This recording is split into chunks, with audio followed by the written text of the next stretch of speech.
Technology in 2017 and Punjab Engineering College in 2007. He is also a Fulbright Scholar, which is a testament to his academic excellence. Mr. Aditya is a successful entrepreneur, having recently secured his funding from MIT for his innovative startup, Sparrow Analytics. His experience and expertise in the field of data analytics and entrepreneurship are unparalleled, and he has much to share with us today. This event is a great opportunity for all of us to learn from Aditya's experiences and gain insights into the world of entrepreneurship. Now, I would like to call upon the coordinating faculty and the faculty in charge to facilitate Sir with the bouquet.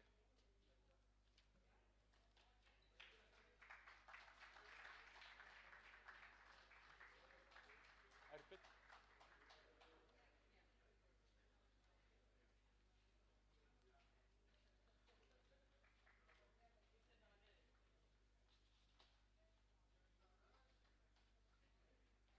A huge round of applause.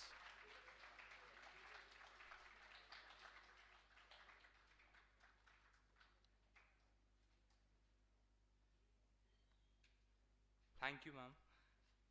Now, without further ado, let's give a warm welcome to Mr. Aditya Sharma. Please. Please. Ankit sir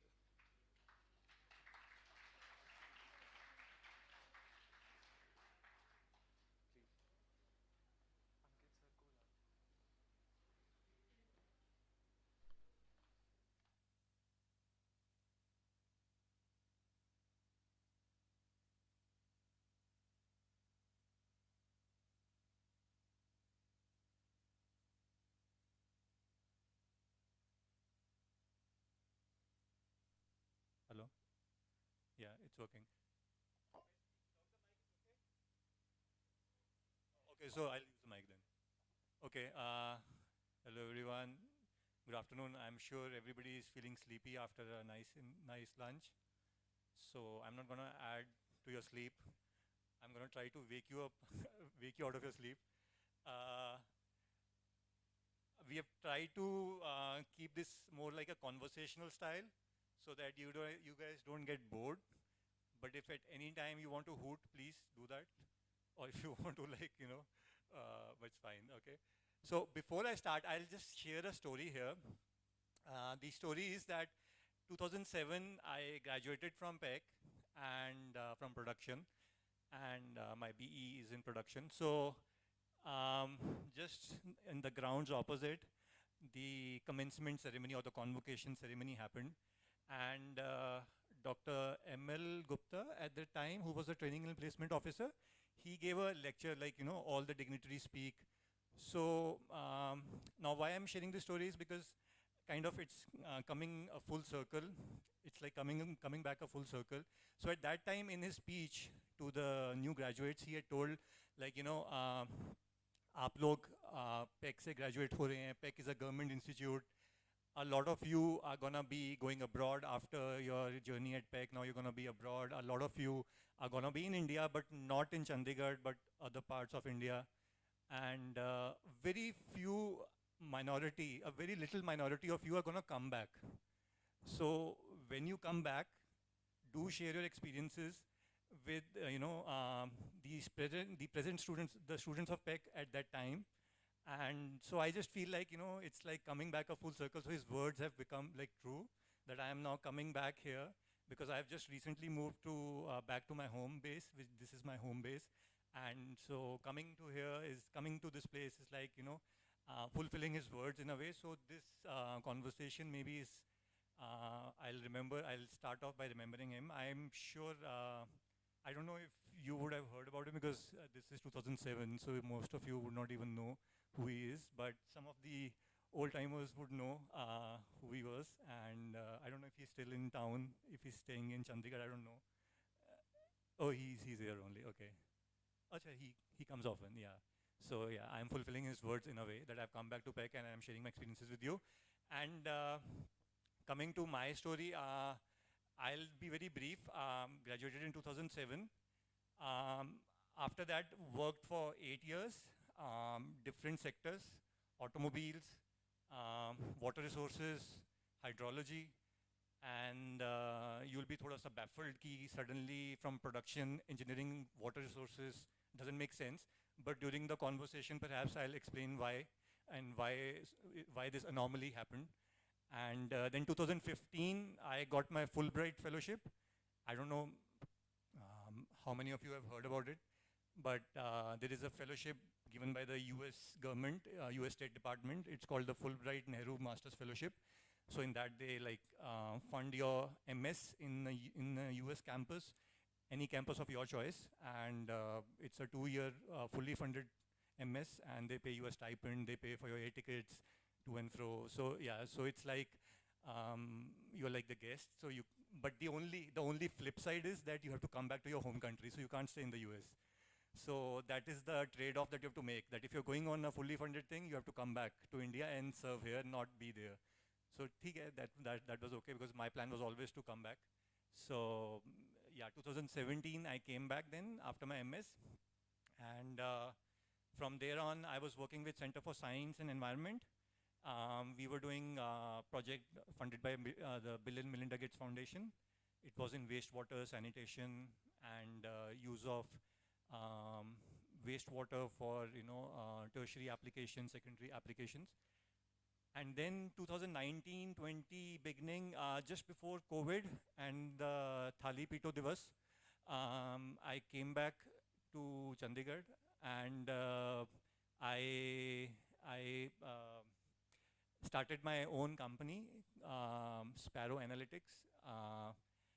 So this initiative of mine was basically because I felt that after coming back from the US, I was told by many folks that what you have done in your masters is very niche, and you are not employable for us. You kind of have far exceeded what we require of graduates. So I was very disappointed. I was like, okay, now what do I do? I have exceeded their expectations. Now is this a crime or something? But anyways, then I thought, let me take matters into my own hands, and then I started my own company. And I work in environmental space, GIS. How many of you, by show of hands, how many of you know about GIS? Okay. Okay, this one hand. So, okay, not a lot of you know about GIS. Geospatial, have you heard geospatial, the word? Okay, you have even heard. Have you used an Uber app, an Ola app? You have? Oh no? Okay, that's fine. I think you might be using a scooter or cycle or whatever, maybe traveling by yourself. But anyways, so even on your Uber app, which has got to do nothing with GIS, but the application itself, if you see there's a map, you can see the car coming towards you, the cab coming towards you. So this is an example of a geospatial application. Now there are multiple examples. This is just one small example I'm giving. Geospatial is, everything nowadays companies are putting on a map. They want you to know the location. They want you to know where you are, where your service giver or wherever you are asking the person to come from, where the person has reached, how far he's from you, he or she's from you. So geospatial is pretty much now the talk of the town. So, but the kind of GIS, geospatial work that I do is not the Ola Uber type. It's more about environmental applications like satellite imagery, trying to know weather patterns, predictive modeling for groundwater, hydrology. So that's the kind of GIS, geospatial applications that I work on. And I'm working with Haryana government, with Chandigarh administration, and a couple of other projects, a couple of private sector players. Yeah, so that's pretty much about me. And I think now the moderator of the event is gonna be on stage. Let me welcome him. Okay, here's the moderator. He's gonna ask me a few questions.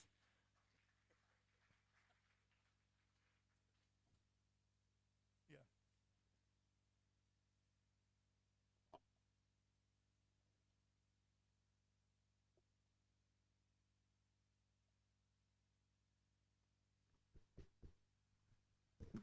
Thank you, sir, for your introduction.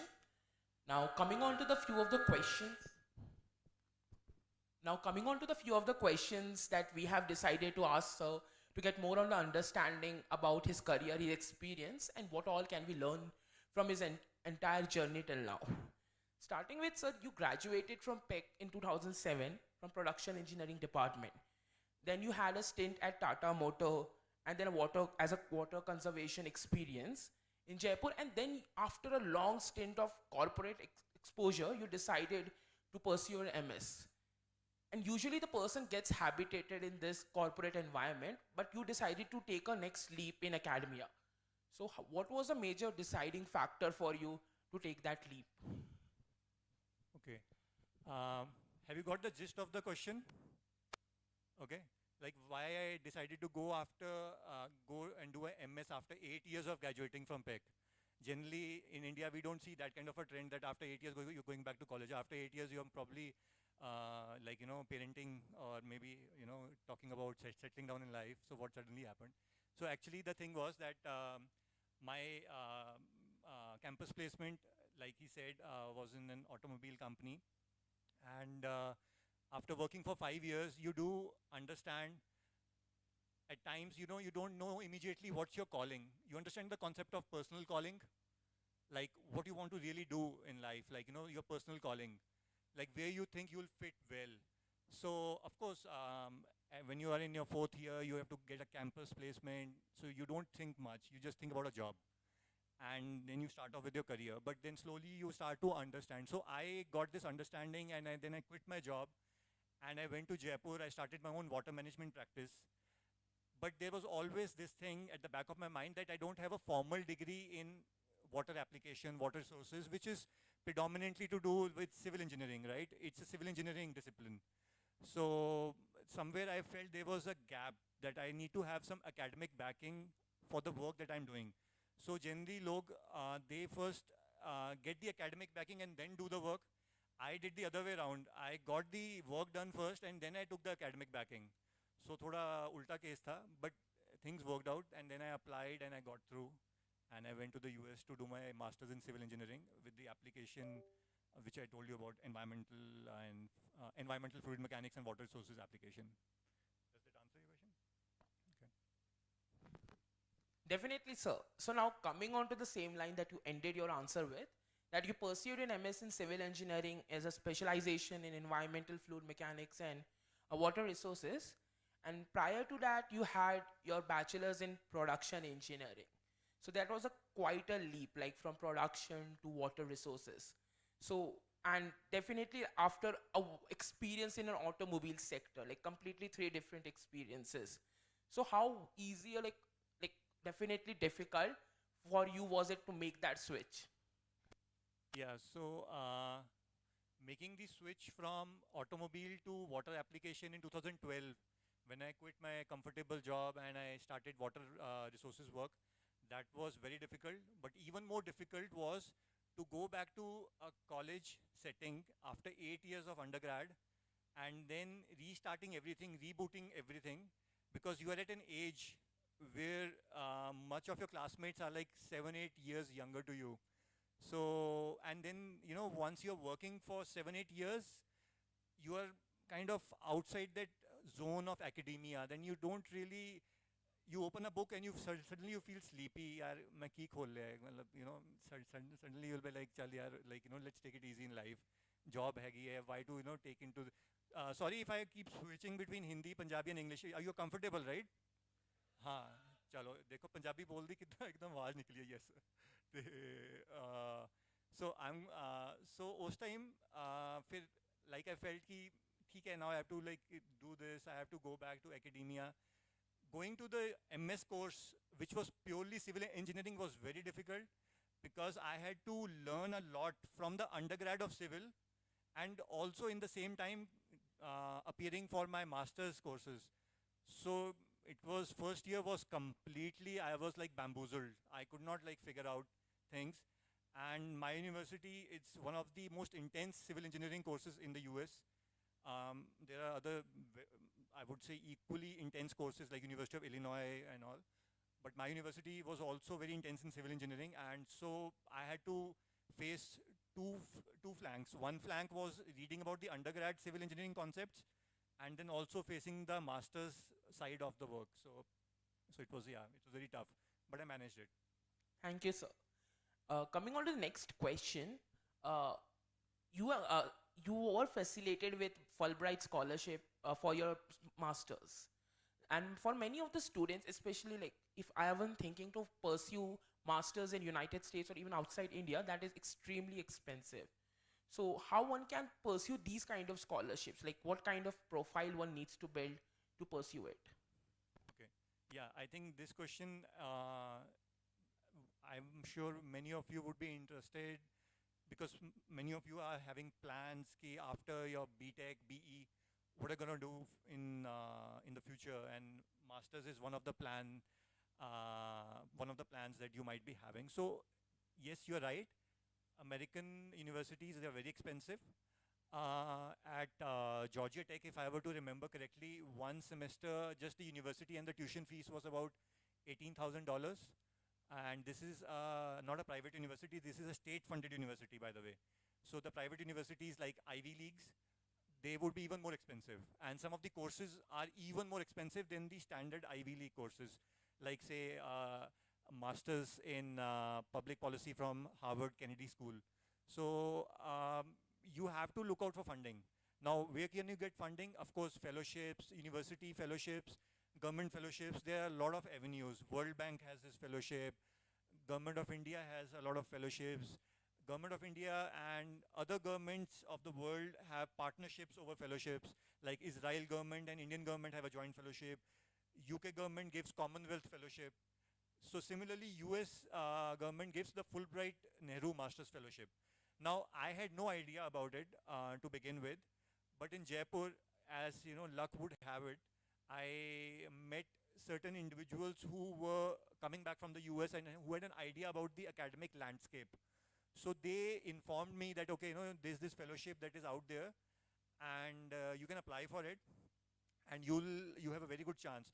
Now, one thing you should remember, after your BTech, if you try to go to a US campus, very little to no probability that you will get a fellowship. Okay, everybody is aware of probability and statistics, right? Right?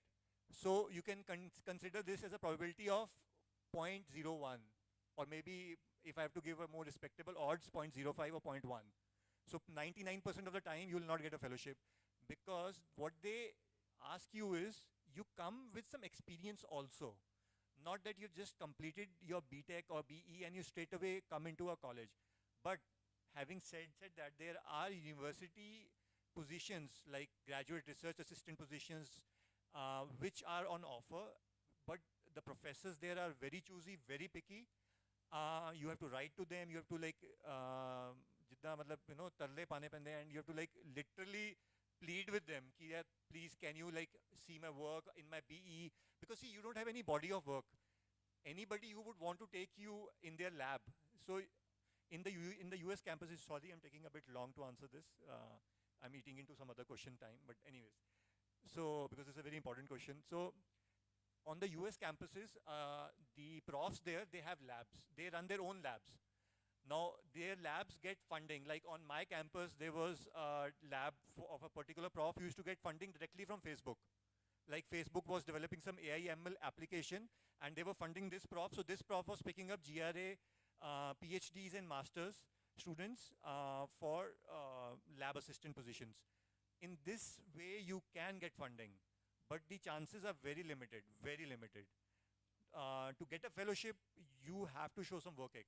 And if you go with the work X just for the GRA position also, then that way also you get a very good probability of getting into a lab with full funding. So once a professor funds you, then you don't have to pay university fees, tuition fees.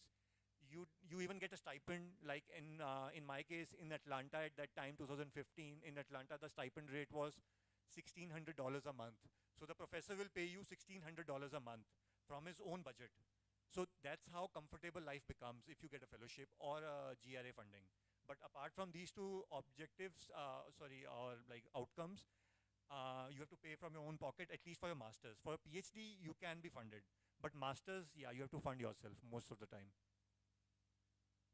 Thank you, sir, for that answer. Now, coming on to next question on your enterprise, that is Sparrow Analytics. It focuses on geospatial technologies and water resources, environmental sciences, and mixes with analytics, AI, and ML that you have mentioned. So I wanted to know, and everyone here would like to know about impact of MS that had in establishing this firm and what all learnings that you implemented from your higher education in this. Okay. So the masters that I did was the specialization that I was in was, like I told you earlier, environmental fluid mechanics and water resources. So it was very heavy on hydrology, groundwater, and physical flow of water in the rivers, in channels, open channel, hydraulics. Now, the geospatial GIS part was a small component of this whole MS program.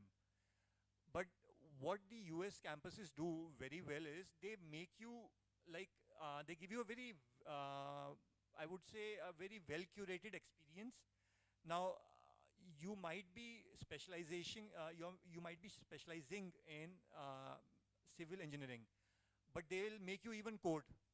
So even as a civil engineering MS student, I was coding. I was doing coding work. I was making codes in Python, in RStudio, in MATLAB. So you, whichever course you might be in, you by default become a computer science IT background chap. Like that's a default in the US. If you have to give your assignments in your application, your assignments in your class, your semester assignments, then in those assignments you have to code. There's no escape. So when I came back to India, it was very easy for me to make a switch to geospatial, to the IT enabled side of civil engineering because I already was well conversant with coding. So MS played a very great role in that, shaping my options. And like I said, GIS was a very small component of it, but I made it huge because I saw the potential. I was talking to a lot of folks in the ministry, in the government. Abhi, the thing is with the governments, let me also share you because I have moved around with a lot of ministries in central government, in state level. There is a lot of demand for IT enabled um, solving of issues which could be administrative issues, it could be application based work like healthcare, water resources, anything that is impactful, for the masses. Now, there's a dearth of, specialists in this field. You'll find a lot of management consultancies in India. You'll find KPMG. You go to any ministry, four companies will always be there. And I am saying this by experience. Tomorrow, when you'll also go into ministries, you'll find these four companies: KPMG, PricewaterhouseCoopers, Deloitte, and maybe throw in a BCG or a McKinsey. So these 4 5 companies will be there. They are like the big sharks. They will gather all the projects. They will try to gobble up all the projects. हाँ sir, हम कर लेंगे. But on the surface, they'll say कर लेंगे, but I consider myself to be an expert in a particular discipline. So then they approach guys like me, saying, यार हमने project तो उठा लिया है, अब इसको तू execute कर दे. Branding उनकी है. So no, this is going on. This kind of game is going on. But as a small player just beginning, I have to listen to the sharks. One day when I have eaten enough food and I have grown big enough, maybe I'll also become another shark and eat them up or gobble them up. That's the long-term vision. But this is just giving you a gist of how things move and how you know, how my work is like progressing. Yeah. Thank you, sir. We all wish the same. You become a next shark. Adding on next, what guidance would you like to give to the undergraduate students who aspire to study abroad but are unsure about their future career, about whether they should pursue it or not, or should wait after the undergrad experience? And what is the base, general suggestions that you'd like to give to them? Okay. Now, I have been told that most of you are here from the first year, right? Right. So, yeah, first year, to be very honest, I had no clue what I had to do in life. Like, I was clueless. So, I'll not judge you guys if you say, sir, we have no idea what we're going to do in life in the future. It's absolutely fair. But all I'm going to say is my advice to you is first, in your engineering experience of this 3.5 years, no, I think there'll be 3 years left, right? Because you're almost ending your first year. So in next 3 years, pick up as many basic concepts of, applied maths and applied sciences. When I say applied maths, it would be like, probability and statistics. Fundamentally, in any industry you go these days, probability and statistics is one of the sought after things. Now, you talk about AI ML. I am sure everybody would have heard AI ML, right? Now, what is AI and ML? That's also an extension of probability and statistics. If you see, has anybody taken a ML course here? No, because I think first year though they won't have. Second year onwards. But probability and statistics, right? Bell curve and all, right? Normal distribution, bell curve, and all that. So, anything, any industry you go in, any industry, this is the building block. So, you have to be very good with numbers. If you're good with numbers, I think you can go into any field. Like, how did I feel confident that I can do whatever I want? I was making a switch from production to civil because I was good with numbers. I was good with maths. I may not be good with, some other things, but I am very good with maths. And so I was confident. So, pick up the basic concepts, applied maths for sure, and coding. Coding, whether you're from civil, metallurgy, any branch, have a feel of Python, RStudio, MATLAB, these three, and maybe more, but at least these three, one or two of these three you should know. Because if you are going to do a master's in the US, your assignments are going to be in these three languages. I am already giving you a heads up over this. So you have to be very good with coding. Doesn't matter which discipline you are from. You can't say, oh, I am from mechanical, I can have it easy, mujhe to coding karni nahi. No, you still learn that. And a lot of machine learning applications come from this. Open source coding, and this whole GitHub family out there that is, writing codes every day, putting it on GitHub and things. The other advice that, apart from this, the other advice I'm going to give you is be patient. Don't be in a rush.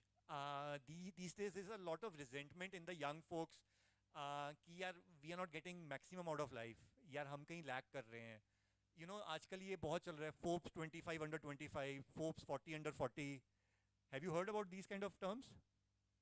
Right?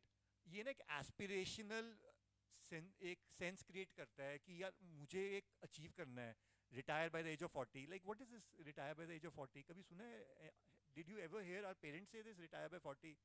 Even if you were to gather enough money to like pay off for your rest of your life, do you think after 40 you're going to do nothing? You're at least going to do something, right? You're going to mentally, how will you stimulate yourself? You not be watching Amazon or Netflix throughout the week, right? कुछ तो काम करोगे यार. So why having this, aspirational things which are unrealistic? So be patient. Things will happen. And after your BTech, after your BE, I would say don't rush into a master's or like an MBA or an MS, whatever. Take your time. Take a campus placement. If you, unfortunately, some of you don't get campus placed, then also don't drop your shoulders. Go for it, like in terms of taking up private assignments, like freelancing work. Just keep chipping away, keep doing. Like there's this saying that if you can't fly, then you run. If you can't run, then you walk. And if you can't walk, then you crawl. But at least keep moving. So whatever you do, just keep moving. And eventually, things will start to happen. It's not that, world out there is very brutal. You guys are in first year. I don't want to give you a very rosy picture. Nahi, everything is going to be hunky-dory. Things are difficult outside.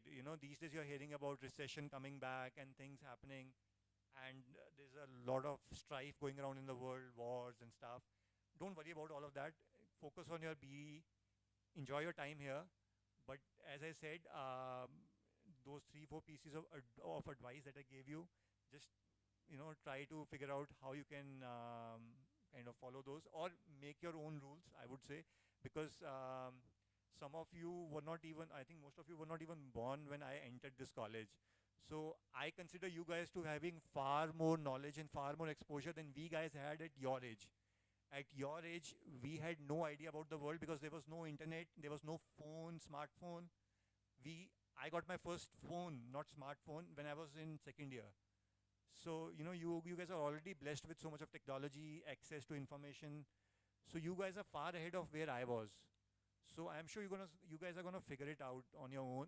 But those 3, 4 advices which I gave you, yeah, that's the maximum that I can tell you. Just you guys are smart enough to figure it out. Yeah. Thank you, sir. Now I'd like to open the floor for the audience. If you have any question, kindly raise your hands.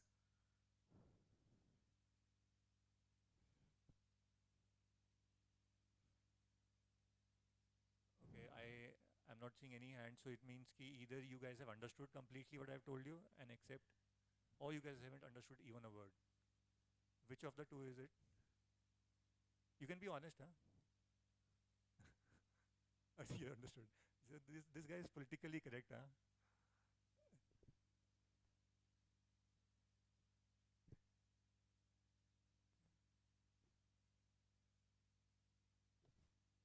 Okay, I'm gonna ask you a few questions. Then I'm gonna stand up and I'm gonna act like the MC here, and I'm gonna ask you a few questions. In your assignments, uh, and those assignments which are individual assignments, do you really do it individually or you do it as a group?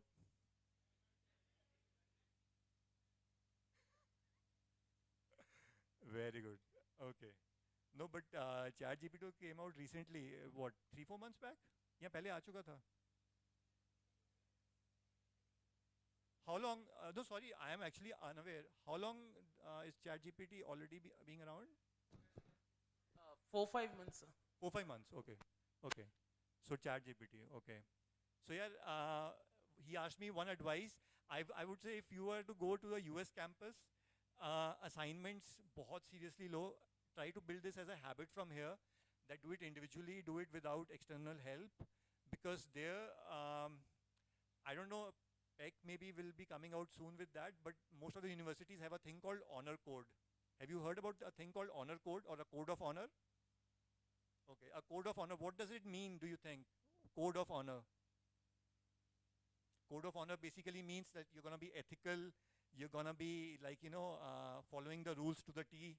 You're not going to be like, using, trying to like cheat your way through exams or surreptitious methods of, finishing off your assignments and, things like that. Some of you are laughing, I'm sure. I can see a few smirks.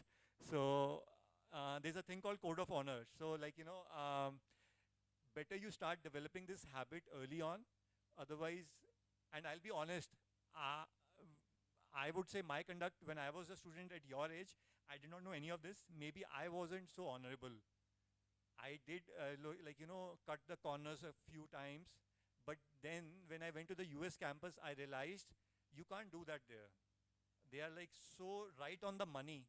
Like they can immediately sense, I don't know from where, what sense have they been gifted with or that's experience, that they immediately know that this is not original work, and the next moment the whole rule book is going to be thrown at you, and it could be like a severe reprimand to like F means a fail in that because they don't have a numbering. I'm sure here also it's not A B C D and F, right? So an F, a straight away F. So one should inculcate this habit right from the word go, that do things by yourself.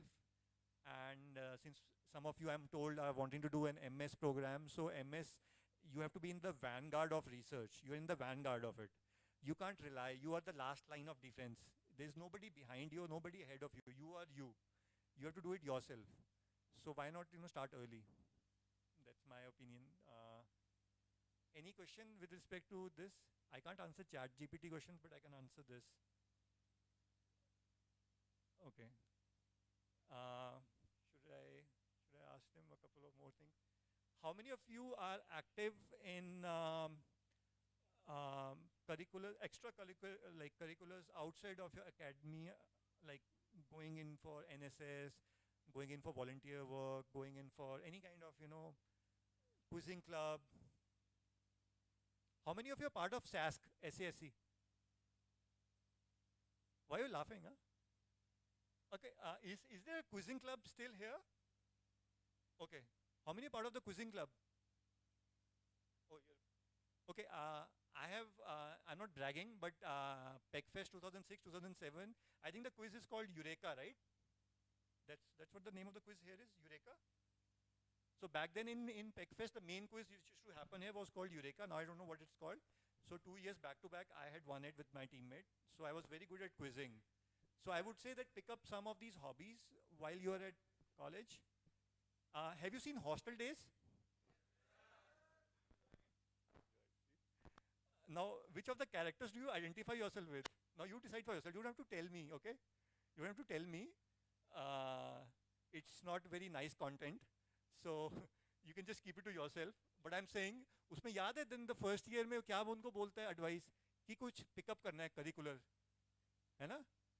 And then the three friends are out. कोई coding में पढ़ जाता है, कोई किसी और चीज़ में पढ़ जाता है. I'm not going to talk much about that. So pick up hobbies, pick up some extracurriculars. It helps basically conversation. It also helps you open up. Why be shy and a recluse? Go out, hang out with friends, and open up. Helps you in having conversations and knowing more about others. What is the ratio, by show of hands, how many of you are hostlers here? Oh, okay. We are still having the same trend, huh? Most of you are day scholars, huh? Okay. Some of you are day scholars because you are from Tri-City, or you have taken up a accommodation outside. You don't want to stay in a hostel. Tri-City. Okay, okay. Because I was also from Panchkula, so I also used to be a day scholar. So yeah, why I'm asking this is because campus life is great, I would say. I've certainly felt afterwards that even though I was a day scholar, I have my own house in Panchkula, but I should have stayed on campus. It just helps you create better bonds and enjoy campus life to the fullest. Abhi kya hota tha, after 5 o'clock we used to start looking at our watches and scooter uthao. Back then we used to have only scooters, no motorcycles also, I would say, very few. And ghar bhagte the. But now, if you're on campus, you can plan out in the evening, have a quiz club meeting, have a debate society meeting, things like that. So, why to rush back home and do nothing there, and you can do so much here. So, if you have an option, take up a hostel room. I would say it's very good. Anything else? Good. Oh, now they are pulling me out of the stage, huh? Okay.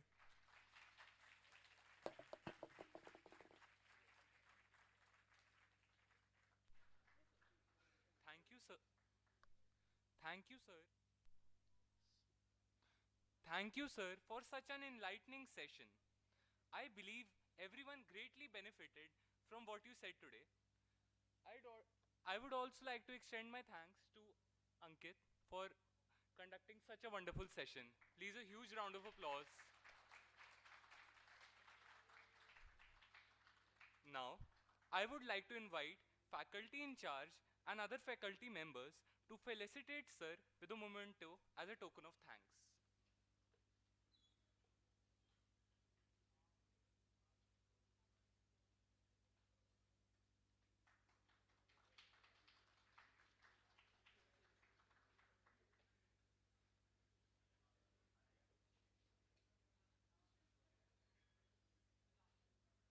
A round of applause, please.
wait patiently for 2 minutes.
I'm honored to announce Dr. Prashant Suresh Kumar, an assistant professor at Plaksha University who holds a PhD from the prestigious Delft University, as our next speaker.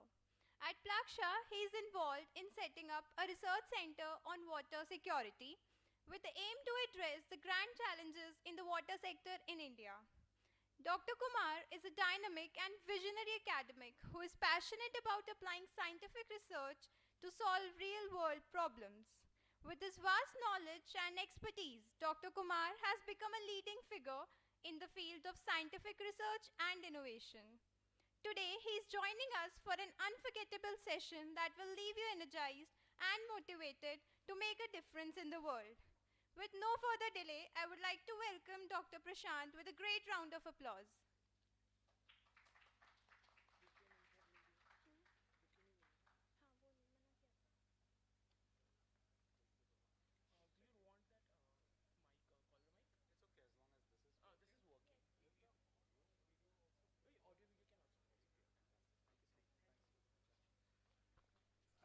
Am I audible? It seems not. Am I audible? Yeah. How are you all doing? Has it been a long day? ठीक है. So I'm also not in the best of physical conditions. I'm running a little bit of a fever, but I thought it's a great chance to come and interact with all of you. Thanks for the kind introduction. I'm Prashant, and I'm a water technologist. I was working on wastewater treatment in my doctoral research in the Netherlands. I thought I will do the session this way, that I will first give a context. I was given the title of applying research to real world situations. So I'll give a bit of context as to the why of what I was doing and what sort of atmosphere was required for that. And then I will probably let it open and see if you guys have any questions, before getting into the technical part of it. Is it sounding okay? Because I already feel that you guys are, the person who introduced me said it's going to be an unforgettable experience. I'm not sure of that. But what I want to make sure is at least that you guys interact a lot, right? And we make this an interactive session. Chika, is that a deal? Chika? Can I get a bigger yes, please? Thank you so much. So I'll get started. So the topic, like I said, is applying research into real-world situations. Quite a lot of my students come and ask me, how did you go through your PhD? Because people say PhD life is pretty challenging. I keep telling my students that PhD life was one of the best times in my life. For all the reasons. It was a whole package, the academic package, the research package. Some of you might be wanting to do research internship or want to step out for higher education.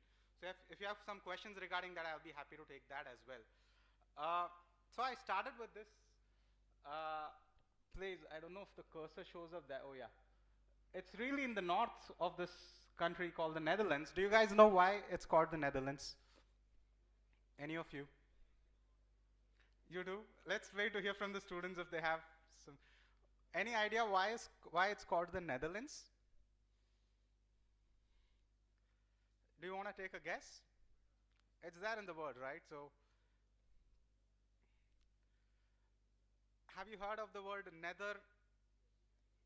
In biblical context, or it's below, they say, right? So Netherlands means it was historically a country below sea level on average. Almost every part of the country is below sea level.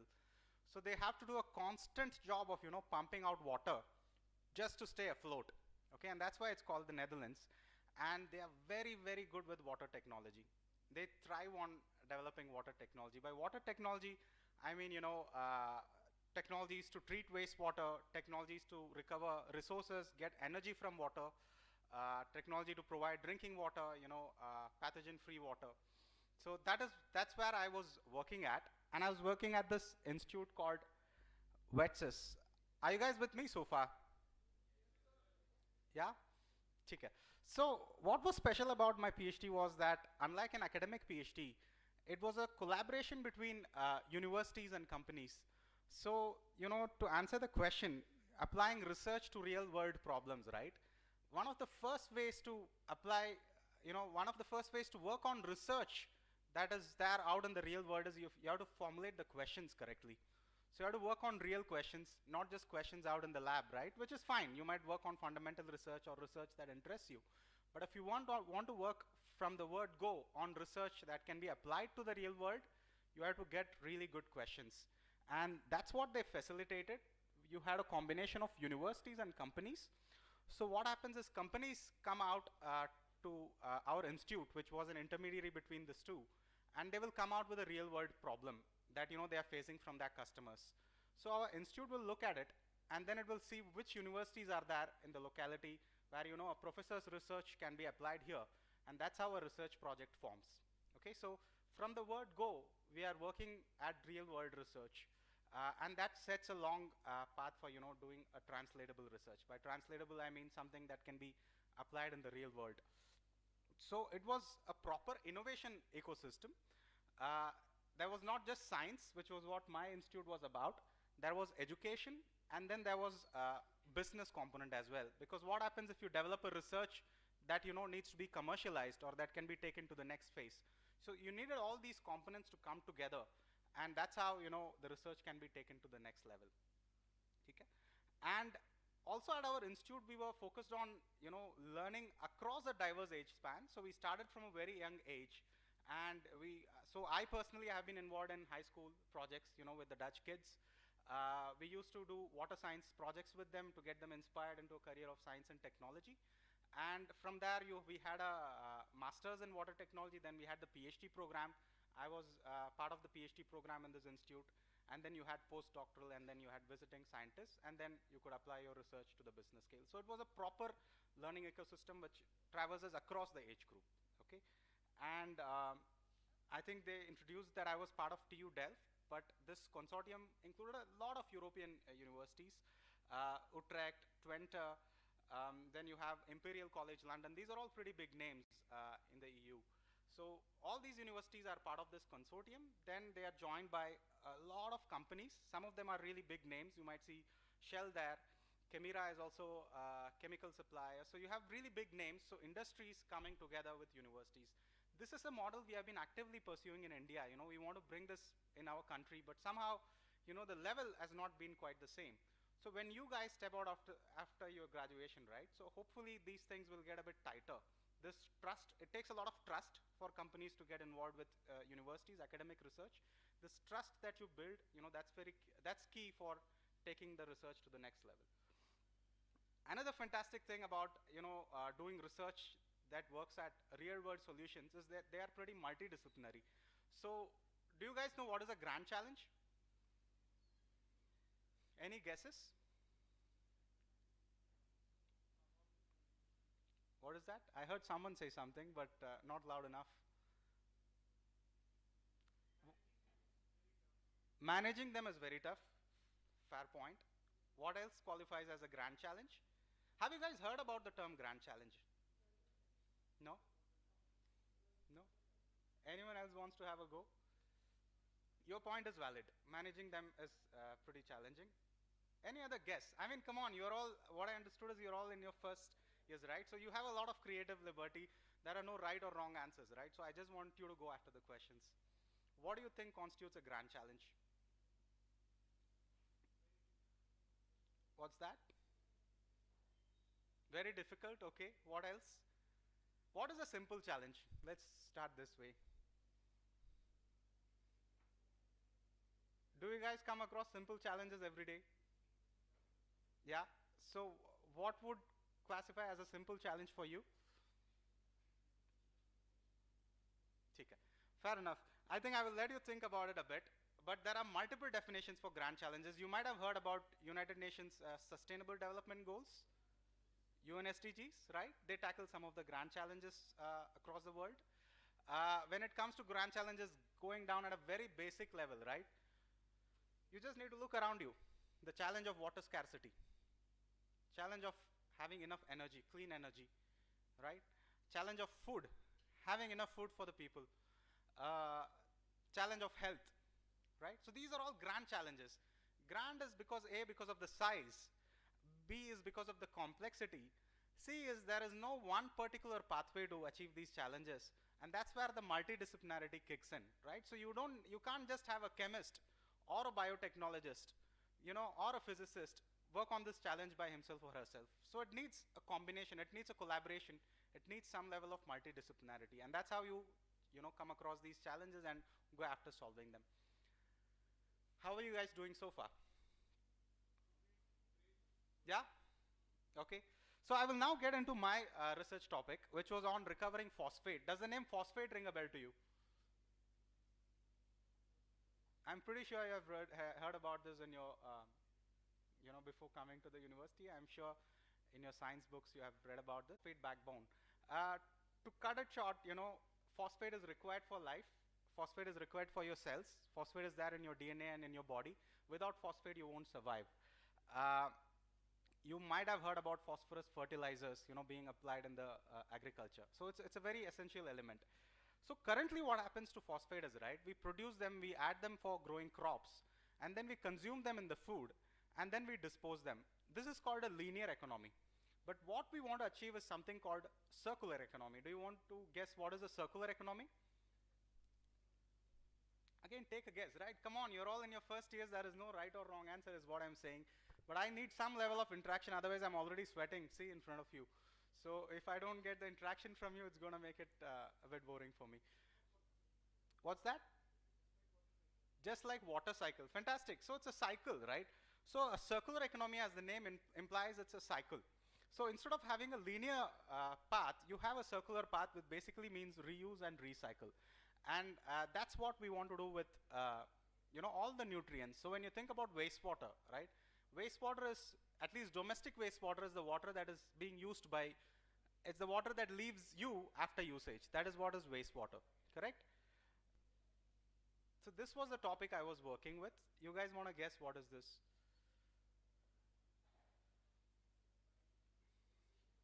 Sorry? Acidity in the sea?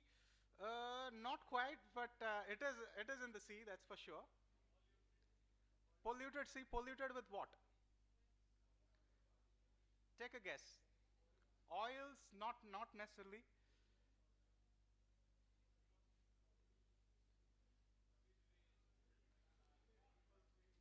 Take a guess, come on. I mean, see, like I said, I don't expect you to come up with right answers all the time, but what I don't expect you is to keep quiet, right?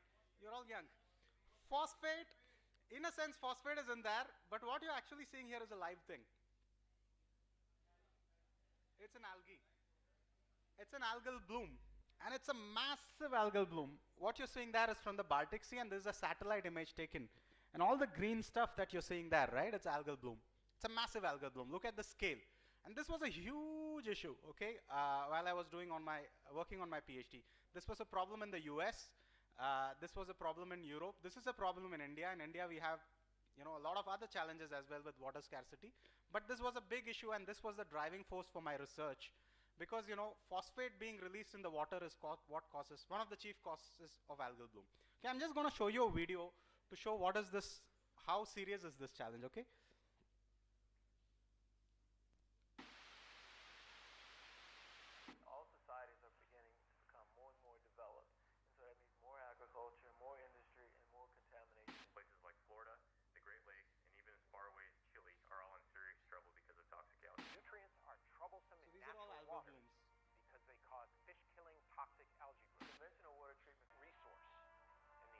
To recycle it will have huge implications in creating food security for the future. Something needs to be done. Our future essentially depends on it. Is it audible enough for you guys?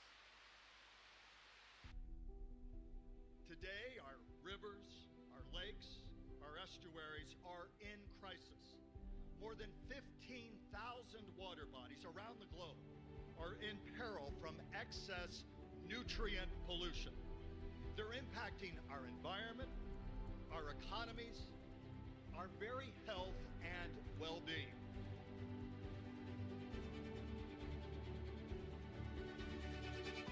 Join us in the battle are visionaries, bright minds from 11 countries who want to change the world we live in and find a solution to our global water crisis.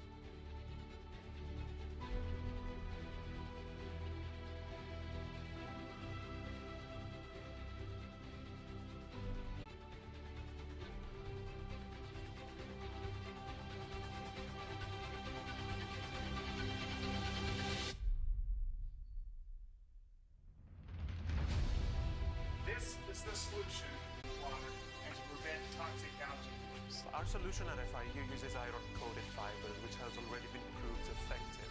We can remove nitrates, phosphates, we can remove heavy metals, absorb them from the environment. New tech. Dirty water is mixed with biochar, iron salts, and ozone. We're looking at the use of plasma injection into liquid for the purpose of water purification. Our proposed solution has a small footprint offers high throughput and the flexibility to meet changing demands.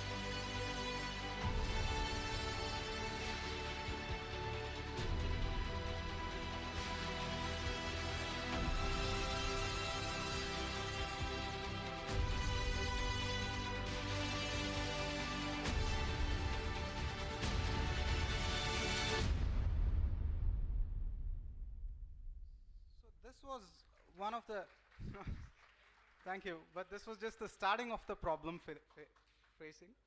This was a huge challenge. So, you know, talking about applying research to the real world, right? One thing that helps is to have, what do you say, you push, right? You give your heart and soul into research, but there's got to be a pull as well, right? And the pull comes from government agencies, pull comes from industries when you're working on a real world challenge. So in this case, this was a huge challenge that was existing across the world. And there was this $10 million challenge that was proposed by you know, an organization in the United States, which invited researchers from all over the world and said, hey, can you help us solve this problem? Because we are in a state of emergency, right? So that's how this whole thing came about. And that was what gave a lot of impetus to my research. I think, so the rest of the presentation, so this was setting the context. The rest of the presentation is more on the technicalities of how I did this. But I think, given looking at your energy levels, maybe I leave it at this and, you know, keep it as an open house. If you have any general questions, right, regarding aspiring for higher education, or any questions you have about academia abroad, or research, or doing applied research, or fundamental research, any questions you have about the Netherlands, any questions you have about the social life there. I'm also a marathon runner, so I picked up a lot of social you know, skill set there as well. Any general questions you have, I'll be happy to take those. So would that be a fair deal that I answer your questions rather than going into the technicalities? Are there any questions in general for you?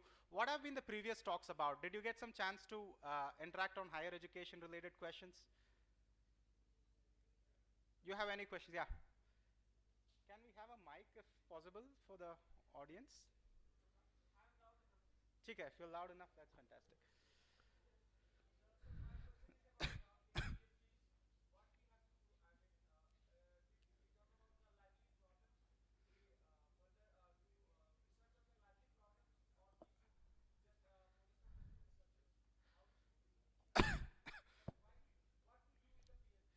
Right.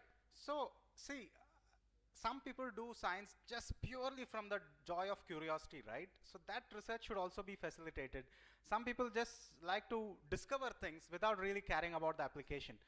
I certainly believe such type of research should be there. So you need to ask yourself. But increasingly what's happening is, since our world is faced with all these pressing grand challenges, even the funding agencies, the governmental sponsors, they're all looking for people to come up with innovative research, as in research that can be applied in real world situation.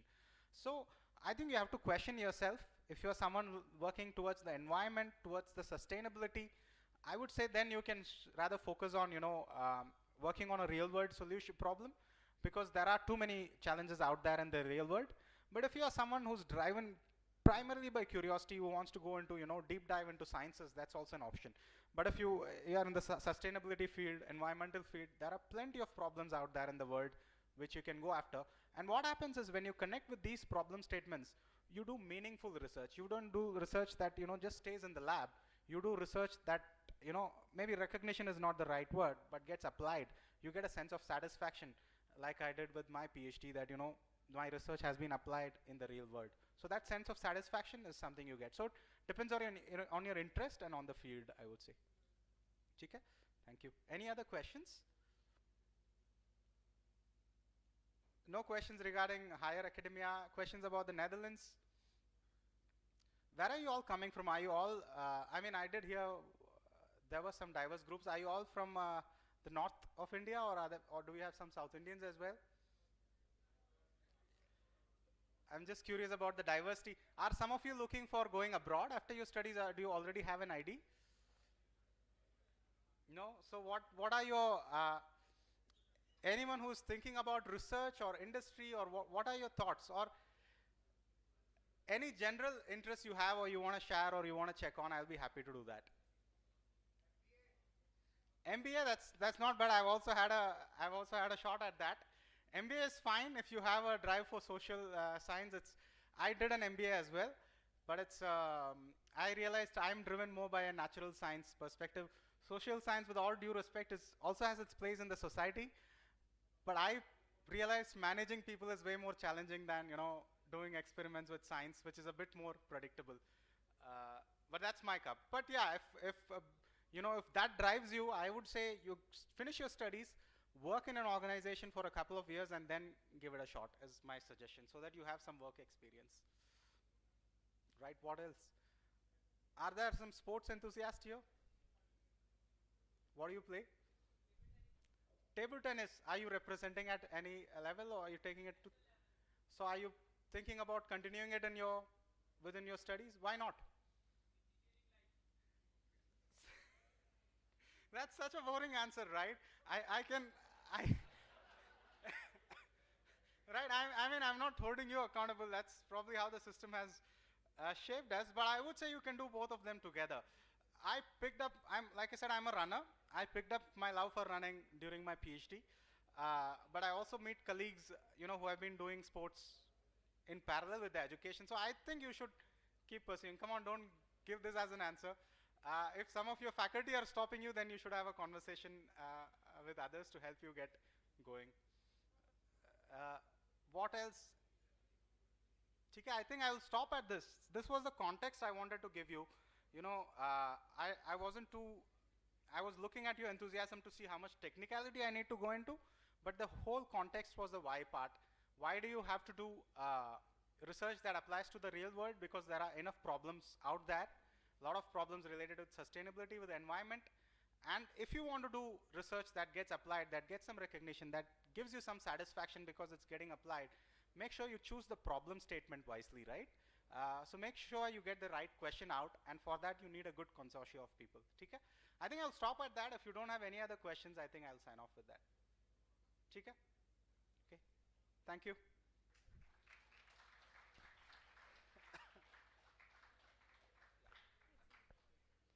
On behalf of everyone present here, I would like to express our deepest gratitude to our esteemed guest, Dr. Prashant Suresh Kumar.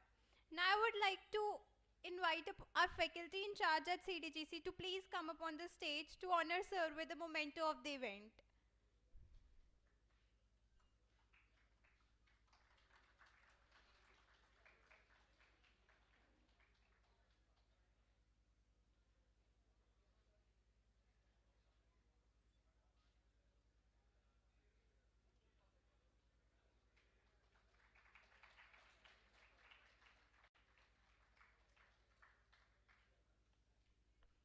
I would again thank Sir for gracing us with his presence and request everyone to kindly take their seats in the audience. Thank you.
Everyone is requested to please be seated. We have a 5-minute breather, then we'll again get started with the next session. Thank you.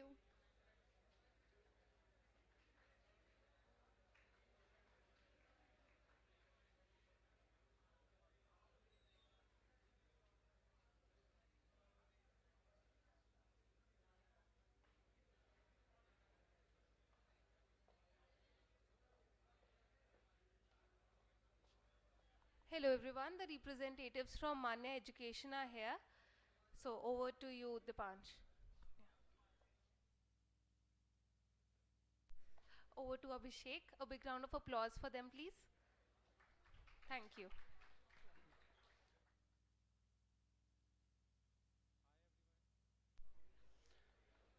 Good afternoon, everyone. Uh, I'm Abhishek. You are able to hear me in the back? Okay, perfect. So, I'm coming to PEC for the first time, but association of PEC is almost 15 years. When I was in IIM doing my MBA, 4 of my batchmates were from PEC. One was a mechanical engineer, one was a computer engineer, one was an electrical engineer. So when I was coming here today, one of them, Arun, who works at SBI Capital as vice president, he told me that you are going to my college, make sure that people ask you many questions. So in next 15 minutes, I'll tell you some of the things, and then I will expect you to ask me some questions, because I'll have to tell Arun how many questions did you ask. He's your super senior. He passed out in 2002 from this college. So how many of you are in second year? Third year? First year? Brilliant. So when I was in engineering college, first year mein, we used to be told by our seniors कि ये session हो रहा है, हमने पैसे लिए हैं, जाके बैठ जाओ. So I think that's what happens with first year. First year are always guinea pig, जहाँ पे उनको बोला जाता है कि जहाँ पे तुम्हारी ज़रूरत है बता दिया जाएगा तुमको. So it's great to interact with you. I'll tell you why first year is relevant. So from not from our point of view. How many of you have 1% thoughts about going abroad for your MBA or even for MBA? And how many of you know that first year is the most critical year if you are thinking about going abroad for your MBA? Okay, so what happens is when you are, I'll tell you some basic things and then we'll leave this to you. So what happens when you are thinking about MBA, no? There are two kind of courses in the world. One is MBA, second is MIM. For freshers who wants to get into a management course, MBA is not an option. So for MBA, none of you are eligible, because MBA is a course which is not for freshers. For MBA, you need to have at least 2 years of work experience. There are colleges which need more than 3 years of experience. So for freshers, there is a course which is MIM, Masters in Management. Europe is a continent which is exclusively for MIM courses. Now there are colleges in US also. So entire Europe is specializes in MIM, US specializes in MBA. So if you look at MBA rankings, you'll find most of the colleges are from US. If you look at the MIM rankings, you'll find the most of the colleges are from Europe. In India, when you write CAT and when you go to an IIM, that course is not MBA. So I went into an IIM, I graduated with an MBA degree. So we graduated with a PGDM, now it is an MBA degree. If you'll go to US with a PGDM or MBA from an IIM, your degree will be equivalent to MIM, not MBA. So first thing first, all of you will be eligible for MIM course.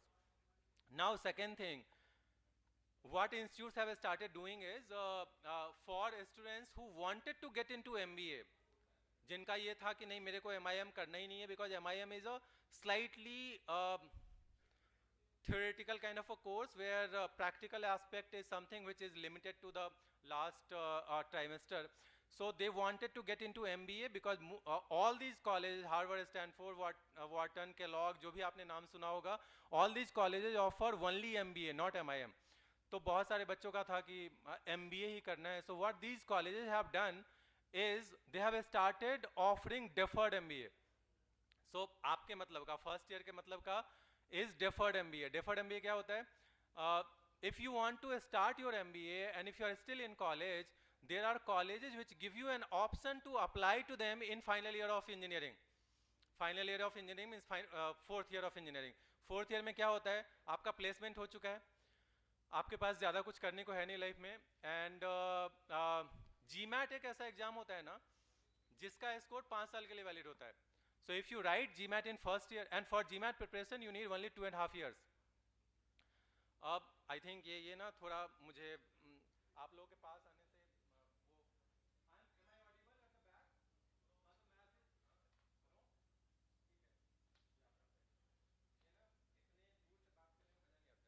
So GMAT is one test which is acceptable at all the MBA colleges in the world, and GMAT is acceptable at all the MIM colleges in the world except India, and GMAT is acceptable for some of the good MIM colleges in India. Like if you'll talk about top 10 MIM colleges in India, MDI Gurgaon accepts GMAT, SP Jain accepts GMAT, beyond top 10, IMT Ghaziabad accepts GMAT, then you have IMI Delhi accepts GMAT. So GMAT is not only acceptable to colleges outside India, GMAT is also acceptable to colleges inside India, which is for MIM courses. For MBA courses, highest ranked MBA college in India is ISB. ISB Hyderabad and ISB Mohali. That is world's 26th ranked MBA college. And for that, you need to write GMAT. So what I was talking to you was deferred MBA. Harvard Business School has 2-year program. For that, they generally look at people who have 3+ years of work experience. All of you can apply to Harvard Business School through its deferred MBA route, which is called HBS 2+2. So Harvard Business School 2+2 is a channel in which you can apply to Harvard Business School in final year of your graduation. And let's say you are graduating in 2026, right? 23, 24, 25, 26. So you will apply to Harvard Business School in 2026 January. By June, you will have your admission decision, because decision for deferred MBA takes only 6-7 months. And they will give you this admission letter. This is just like a post-dated check. So you get the admission letter in 2026. That admission letter is valid for 2028, 2023, 2030 session. So 2 साल session शुरू होने से पहले ही आपको admission letter मिल जाता है for Harvard Business School. Same is the case for with ISB Hyderabad, where they have an entry channel called Young Leadership Program, YLP.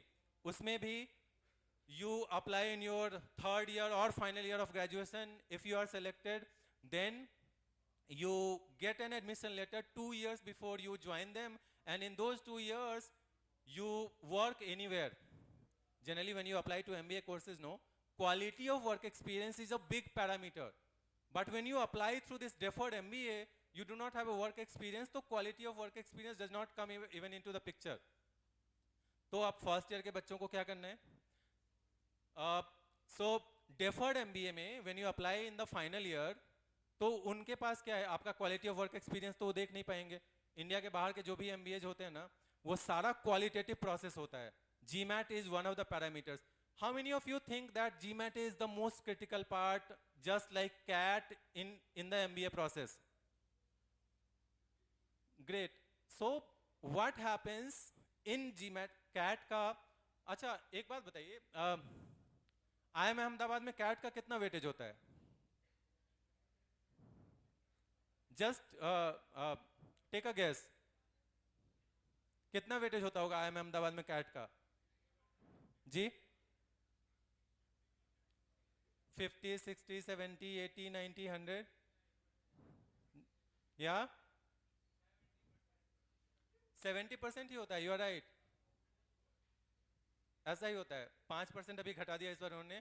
पहले IIM Ahmedabad work experience को कोई वेटेज नहीं देता था. इस साल से they have started giving 5% weightage to work experience. 65% weightage to CAT in India's the most premium B school. If you look at Harvard Business School, GMAT का weightage is 22%. So if GMAT weightage is 22%, Rest of the 68% or 78% comes from your profile. तो graduation में क्या करना है, उसमें profile में क्या होता है, आपके ग्रेजुएशन का CGPA. फॉर इंजीनियर्स, फॉर उसमें भी फिर अब डाइवर्सिटी फैक्टर्स आते हैं. IIM अहमदाबाद जो मैंने बोला ना, ये कैट का स्कोर, कैट का weightage for engineer male, that cutoff percentile is anywhere between 99.5 to 99.99 percentile. For female engineer is anywhere between 98 to 99.5, 99.6, 99.7. जितना आपके पास diversity factor है उतना आपको फायदा मिलता है, because they give a lot of weightage to diversity, 5%, 10%, something like that.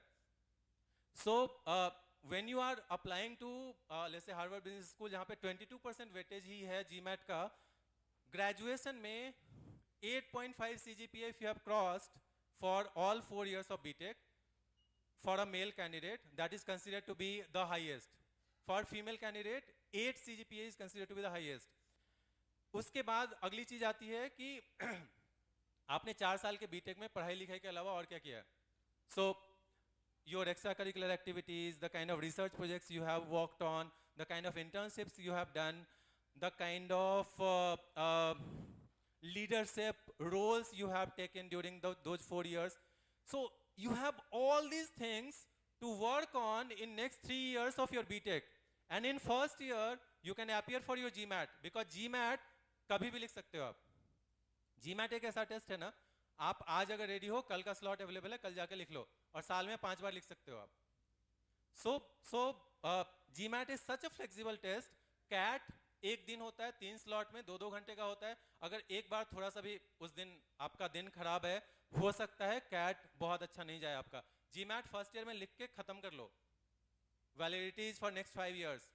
With that GMAT score, you'll be able to apply to ISB Hyderabad. You'll be able to apply to all the MIM programs in the world. And उसी GMAT score से अपने final year में MDI Gurgaon, SP Jain, IMT Ghaziabad और बहुत सारे ऐसे college में apply कर सकते हो. So GMAT is one test which will give you a lot of options in next 4 years. तो एक टेस्ट आपने कर लिया, फर्स्ट ईयर में एक प्लान बी आपका फाइनल हो गया.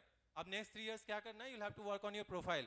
Let's say you are looking at a university in let's say Germany, or if you are looking at a even world का जो सेकेंड हाईएस्ट रैंक्ड कॉलेज है ना, उसका नाम है INSEAD. INSEAD is in Paris और सिंगापुर दोनों में. If you look at INSEAD का ब्रोशर नो, INSEAD में जाने के लिए आपको एक फॉरेन लैंग्वेज आना चाहिए. फॉरेन लैंग्वेज इंग्लिश को नहीं बोलते हैं वो. So English is considered to be a native language for means country like India. So अगर आपको एक फॉरेन लैंग्वेज आती है, INSEAD के लिए अगर आपको फ्रेंच आती है, they will give you a lot of advantage, not only in interview process, placements में भी आपको एडवांटेज मिलता है. So how do you decide कि आपका नेक्स्ट 3 years कैसा होगा जिससे कि आप अपने ढंग के बी स्कूल में पहुंचो? That is something which is very very important at this point in time. और अगर आपने वो डिसाइड कर लिया ना, तो फिर आपको ये समझ में आ जाएगा कि आप GMAT किस लिए लिख रहे हो. GMAT is just a test. Absolute terms में इसकी कोई वैल्यू नहीं है. If you know that why are you writing GMAT, which colleges are you targeting, and these colleges will take you where, because 4 साल में जिस तरह से AI और ML चीज़ों को चेंज कर रहा है, the way ChatGPT is moving to us, बहुत सारी चीज़ें चेंज हो जाएंगे in next 3-4 years. बट ये जो मैनेजमेंट कॉलेजेस में the way they are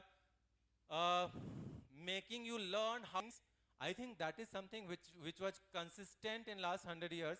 तो वो वाली चीज़ नहीं बदलेगी.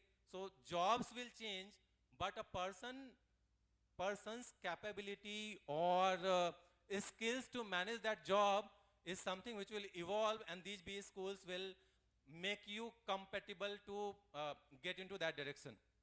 तो अगर आपका direction सही, आपको पता है 5 साल बाद, 7 साल बाद, this is where you want to reach, then you will start working backwards. College से टेस्ट से आप टेस्ट का स्कोर, एंड टेस्ट के स्कोर के बाद next 3 years will get into your profile building, and then things will be sorted for you. You'll know कि आपको कौन से कॉलेज जाना है, क्या करना है, कैसे करना है. Things will happen to you. I just wanted to tell you these things.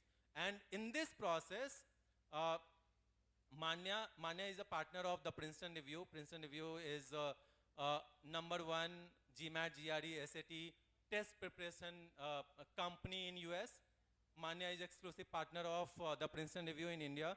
It's a 23-year-old organization, and it has 50 plus centers in India. We have a center in Sector 34, Chandigarh. Any one of you who want to understand what will be this process like for you, सबके लिए अलग-अलग process होगा, based on your profile, based on your interest area, सबके लिए अलग-अलग path होंगे. So if you want to create this path for you, you can visit our center, you can talk to a counselor, and having clarity in first year, I think will change a lot of things for you. Because generally लोगों को clarity आते आते second year लगता है, third year लगता है, कुछ लोगों को fourth year में भी clarity आने में थोड़ी problem होती है. तो if you have that clarity in first year, believe me, next 3 years you will control what is going to happen with your life. Nobody will tell you कि आपको ये वाली चीज़ करनी चाहिए. So we are at sector 34.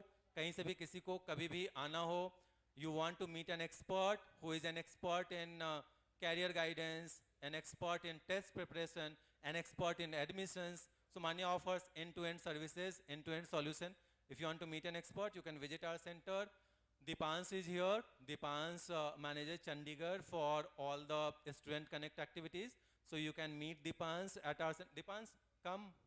So you can meet Deepans at our Chandigarh center. I am Abhishek. I manage Manya, the Princeton Review at a pan-India level. I operate out of Delhi. I had just come here to meet you guys and to tell my friend कि आप लोगों से मिलके बहुत अच्छा लगा. So any one of you would have any questions? We had very less time to talk to you because अब आपको आपके seniors बताएंगे कि अगला किसका session आपको attend करना है. So if any one of you has any questions, please ask me. Because first year के बच्चे ना बहुत जगह पे मिलते नहीं हैं. First year के बच्चे जब मिलते हैं तो मुझे बहुत खुशी होती है कि ज़बरदस्ती जब आपको बिठाया गया तो शायद आपको कुछ मतलब निकलेगा उसका. So if you get that value, I think फिर वो जो senior वाला pressure है ना शायद किसी अलग direction में काम करेगा. That's what I want. Any one of you, if you want to ask any question, please ask. कोई ऐसा नहीं बोलेगा कि अरे ज़बरदस्ती के सेशन में तुमने वो क्वेश्चन पूछा और सेशन और लंबा बढ़ गया, क्यों ऐसा कर रहे हो. हमारे समय में हम लोग ऐसा करते थे तो ये सब चीज़ें होती हैं.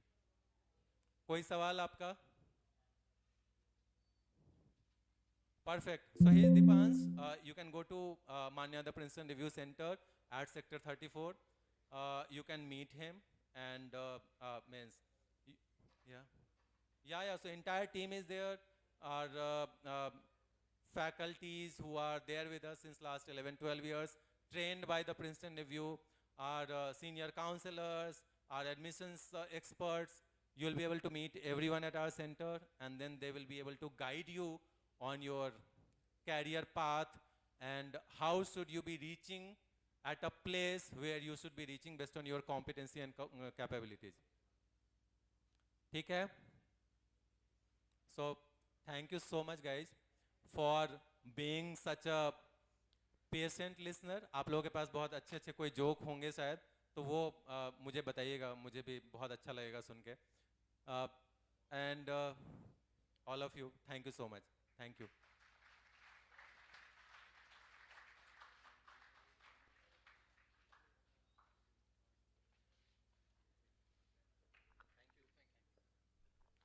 Thank you. Commencing with Udaan, our next speaker for the session will be Miss Vani Chawla. Vani ma'am is currently the program manager at Amazon Global Robotics. She has pursued her master's in engineering management from Purdue University and has specialized in business analytics, project management, and product design.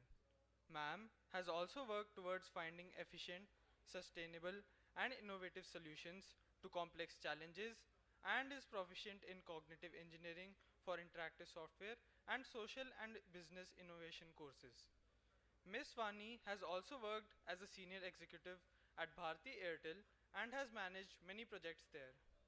Ma'am was also the technical product management intern at IIT Kanpur, where she conducted user research and analyzed market trends.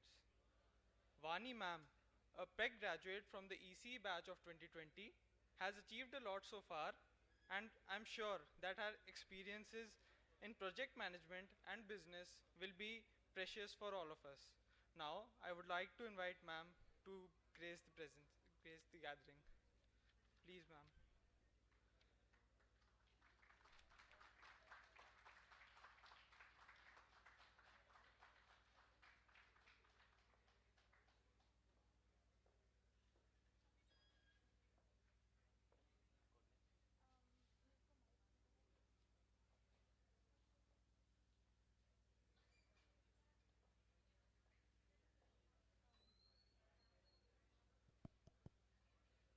Hello everyone.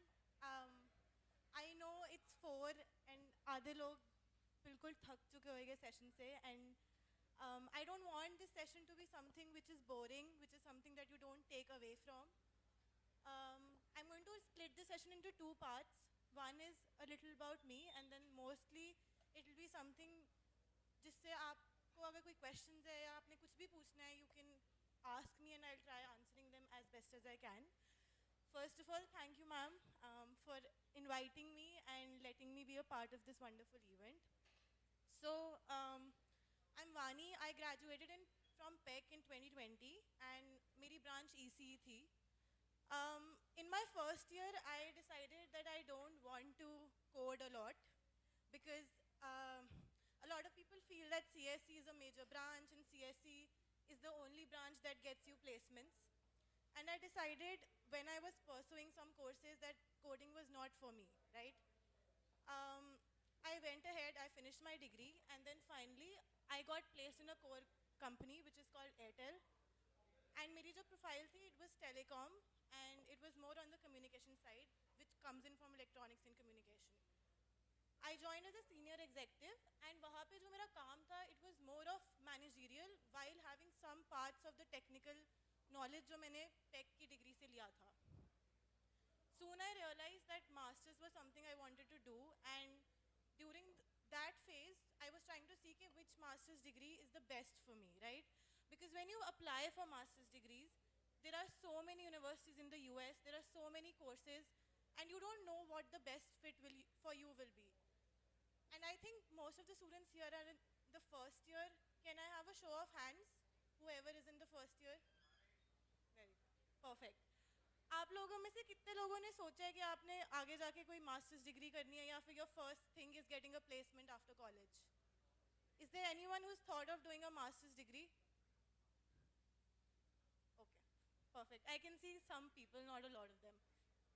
So, for people who really want to go for a master's degree, I feel the first thing is getting some job experience, because when you apply for US universities, वो देखते हैं कि आपकी कैसी job profile है, आपने कितना काम किया है, और आपको सच्ची में मास्टर्स करनी है भी है या नहीं.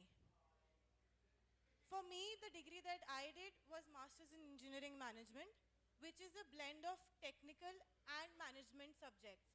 It is not completely coding and it's not an MBA, it's an amalgamation of both the degrees, right?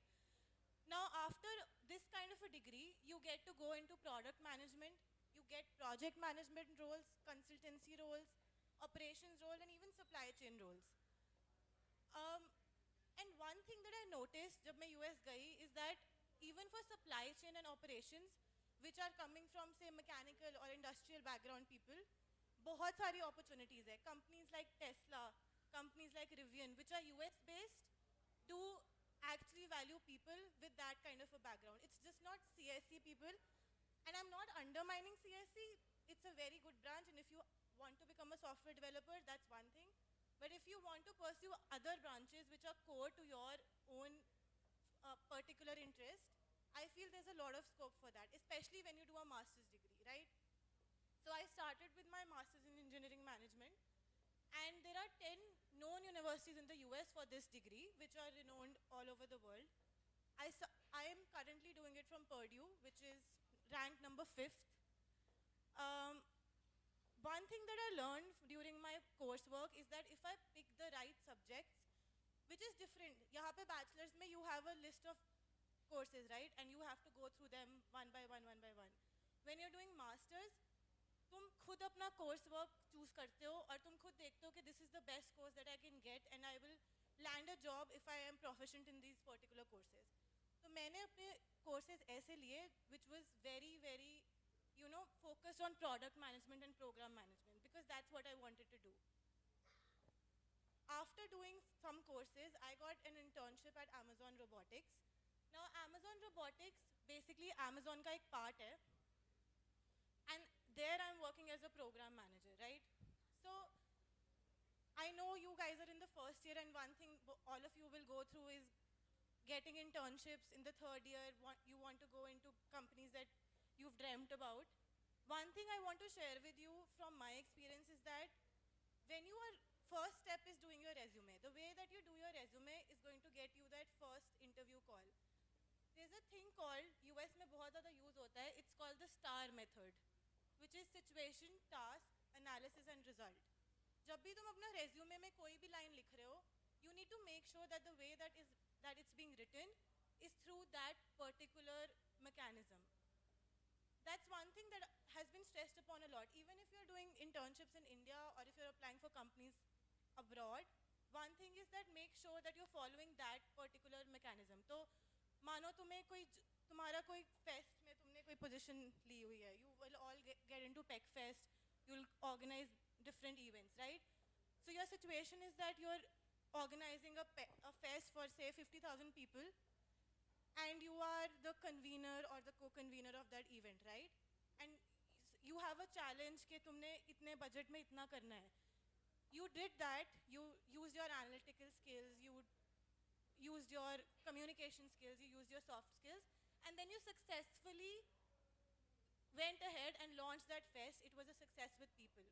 Now, all of this needs to be written down in a way in your resume that catches the recruiter's eye. That's the only way that you'll get that interview, right?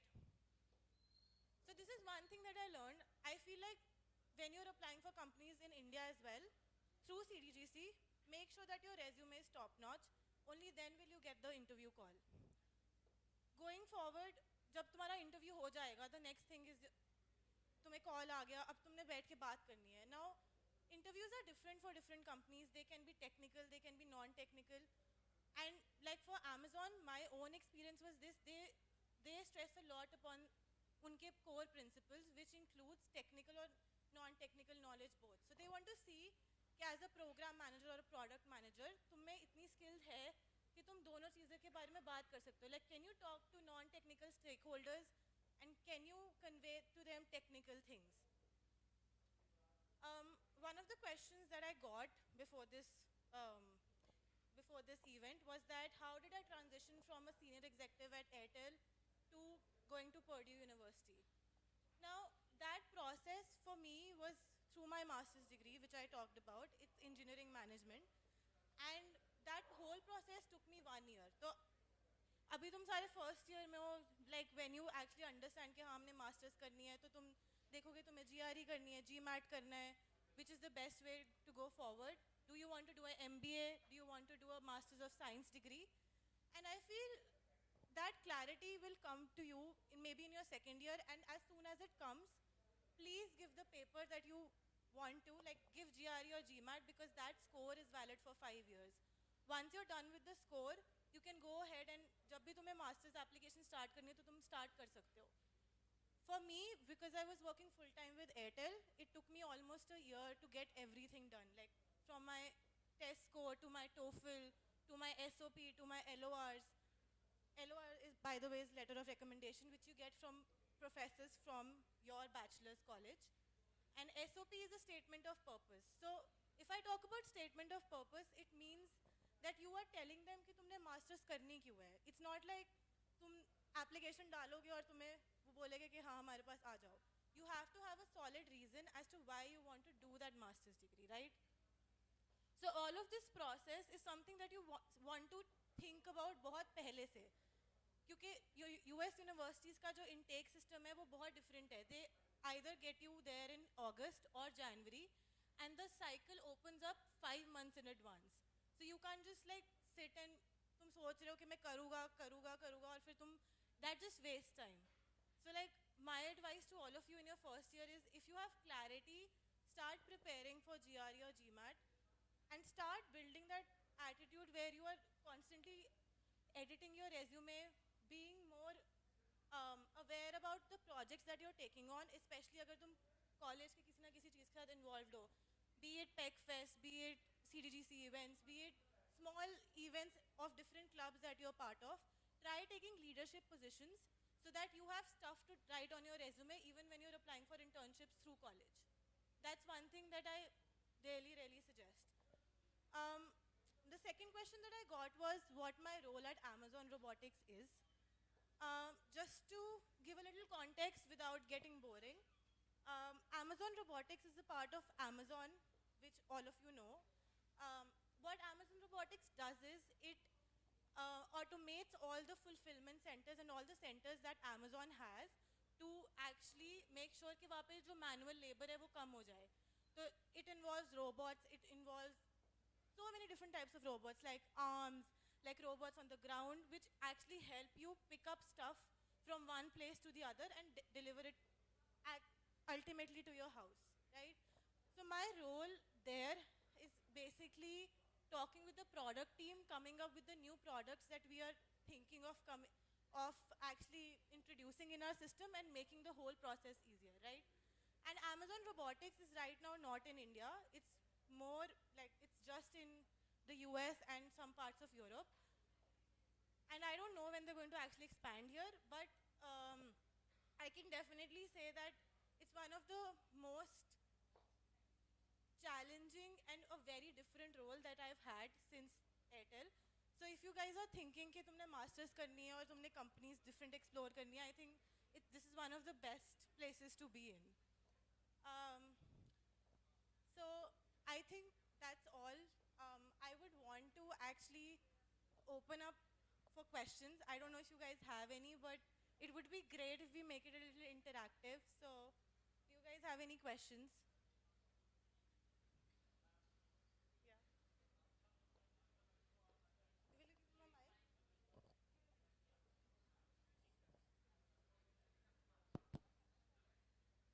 Good evening, ma'am.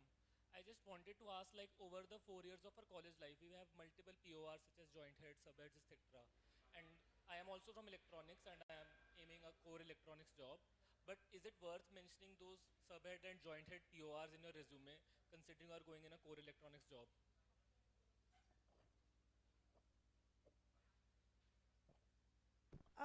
So I feel when you apply for core jobs, right, technical skills do matter and your degree and your marks will make sure that you're reflecting them.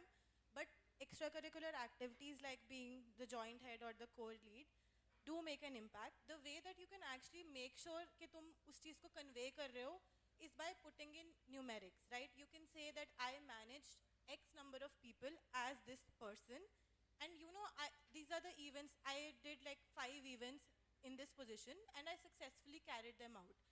So the way that you actually say your role and the way that you convey it to them makes all the difference. So even if you're like a joint head and you're managing 50 people, that will be impactful because तुम technical role में हो but तुम managers, तुम non-technical लोगों से भी बात करोगे, तुम जिन लोगों ने MBA करी है उस company में उनसे भी बात करोगे. This will show your soft skills. So I feel it's important that you mention it in your resume. It can be a secondary thing because it's a core company, but it should definitely be there. Yeah.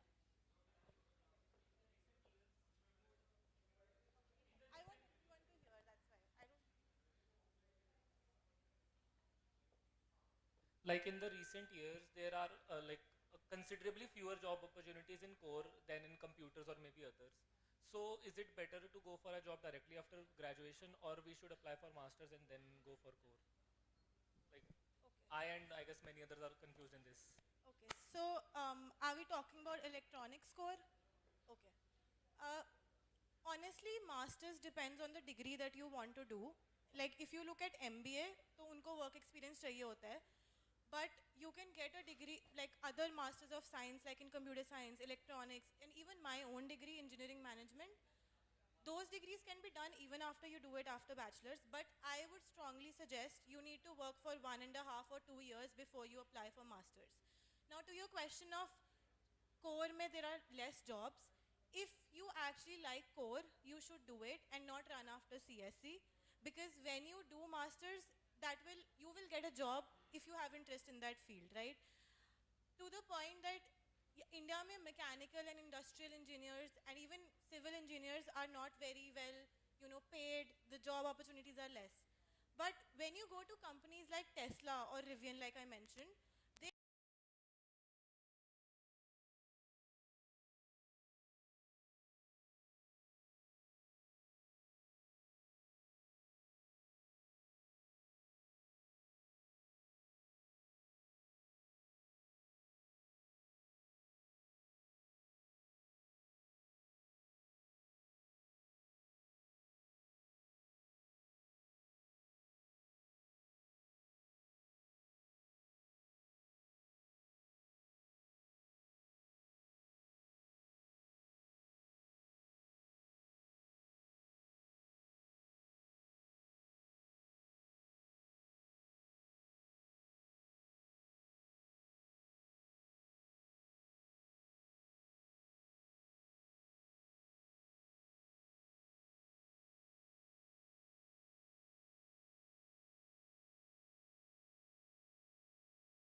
इसके जरिए आप अपनी company का 3D और metaverse app बना सकते हैं बिना कोई कोड लिखे।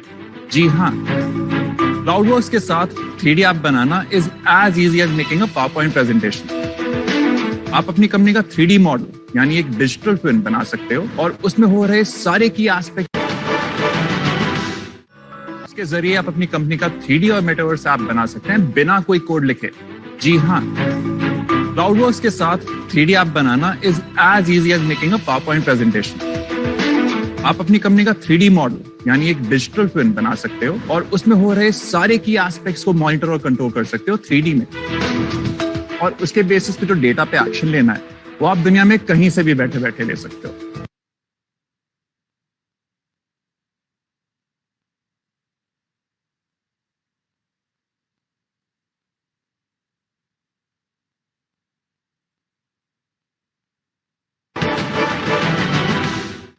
इसके जरिए आप अपनी कंपनी का 3D और मेटावर्स ऐप बना सकते हैं बिना कोई कोड लिखे। जी हाँ, क्लाउडवर्क्स के साथ 3D ऐप बनाना is as easy as making a PowerPoint presentation. आप अपनी कंपनी का 3D मॉडल यानी एक डिजिटल ट्विन बना सकते हैं